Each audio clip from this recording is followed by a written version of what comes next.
প্রিয় ছাত্রছাত্রী, আমরা আজকে ত্যাগ কোশ্চেনের কিছু নিয়ম, অল্প কিছু নিয়ম, যে নিয়মগুলো খুবই গুরুত্বপূর্ণ সেই নিয়মগুলো দেখানোর চেষ্টা করছি। দেখো, প্রথমে লেখা আছে কি, বাক্যটি আদেশসূচক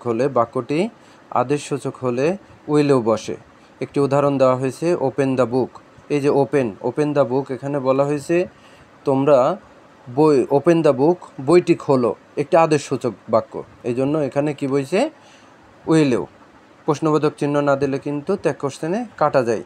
কারণ তারপরেরটা কি আছে দেখো, বাক্যটি লেটাস দ্বারা শুরু হলে পরে কি বসে, শ্যালোই। এখানে লেখা আছে let us go out for a walk, চলো বাহির থেকে একটু ঘুরে আসি। এই যে লেটাস আছে, লেটাস থাকার কারণে এখানে কি হয়েছে, শ্যালোই বইছে। এবার দেখো, এই লেটাসের জায়গায় যদি লেট হেম, লেট দেম, লেট হার থাকে, তাহলে এখানে কি বসে, উইলেও বসে। যেমন উদাহরণ দেওয়া আছে, let them go the work.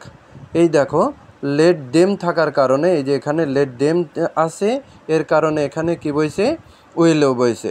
এবার পরেরটা খেয়াল করে দেখো, অনুরোধ বোঝালে, যদি বাক্যটি অনুরোধ বোঝায় তাহলে অন টু বসে। যেমন উদাহরণ দেওয়া হয়েছে, please give me a pen. এই যে দয়া করে, প্লিজ শব্দটি দ্বারাই কিন্তু অনুরোধ বোঝায়, এই জন্য এখানে কি বসছে, অন টু বসছে। এবার পরেরটা দেখো, ডু নট দ্বারা বাক্য শুরু হলে উইলও বসে। ডু নট দ্বারা শুরু হলে পরেই কি বসবে, উইলও বসবে। উদাহরণ দেওয়া হয়েছে কি, ডু নট ফরগেট মি, উইলেও। এই যে ডু নট থাকার কারণে এখানে কি বসছে, উইলেও বসছে। এখন পরেরটাতে দেখো, সাবজেক্ট হিসাবে যদি নাথিং, এনিথিং, সামথিং, মূল কথা যদি থিং শব্দটি ব্যবহার করা হয়, সাবজেক্ট হিসাবে কি বসে, ইট বসে। এখানে একটি উদাহরণ দেওয়া হয়েছে, এভরিথিং ওয়াজ লস্ট। এখানে কি বসছে, এই যে আমরা জানি সাহায্যকারী ভার্বের সাথে এনকমাটি যুক্ত হয় যদি বাক্যটি হাবোধক হয়, তাহলে এখানে ওয়াজের সাথে এনকমাটি এবং এভরিথিং থাকার কারণে কি বসছে, ইট।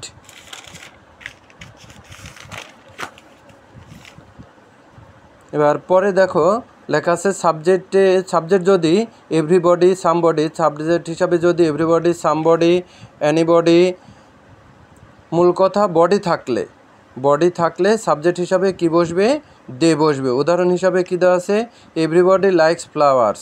আমরা জানি যে এভরিবডি, এই যে লাইকসটা হচ্ছে মূল ভার্ব যদি প্রেজেন্ট হয় ডু অথবা ডাজ বসে। এখানে ডাজ হওয়ার কথা ছিল, কিন্তু ডাজ এখানে হয় নাই। আমরা জানি third person singular number, plural number হলে পরে কি বসে না, ডাজ বসে না, এজন্য ডু বসছে, ডোন্ট, দে। এবার দেখো, বাক্যের মধ্যে হার্ডলি সেলডম থাকলে বাক্যটি নাবোধক প্রকাশ করে। সেক্ষেত্রে সাহায্যকারী ভার্বের সাথে এনকমাটি যুক্ত হয় না। কোন কোন শব্দ, হার্ডলি এবং সেলডম। দেখো, আই হ্যাভ হার্ডলি সিন করিম। তাহলে এই যে সাহায্যকারী ভার্ব, এখানে হ্যাভের সাথে কিন্তু এনকমাটি যুক্ত হয়নি, এখানে সাবজেক্ট হিসাবে আই ছিল, এখানে কি বসছে, আই। এটুকুই ত্যাগ কোশ্চেন। এবার নাইদার, নো, নাথিং, নান, নো ওয়ান, আমরা জানি এই বাক্যগুলো হচ্ছে কি, নাবোধক বাক্য, এই জন্য বাক্য দ্বারা নাবোধক বোঝায়। তাহলে কি হবে, এর মূল ভার্ব কিংবা সাহায্যকারী ভার্ব যেগুলো থাকবে, এর সাথে এনকমাটি যুক্ত হবে না। সাহায্যকারী ভার্ব না থাকলে মূল ভার্ব অনুযায়ী ডু, ডাজ অথবা ডিড বসে। এই যে মোটামুটি যে নিয়মগুলো দেখানো হলো, এই নিয়মগুলোর থেকেই ম্যাক্সিমাম ত্যাগ কোশ্চেনগুলো আসে।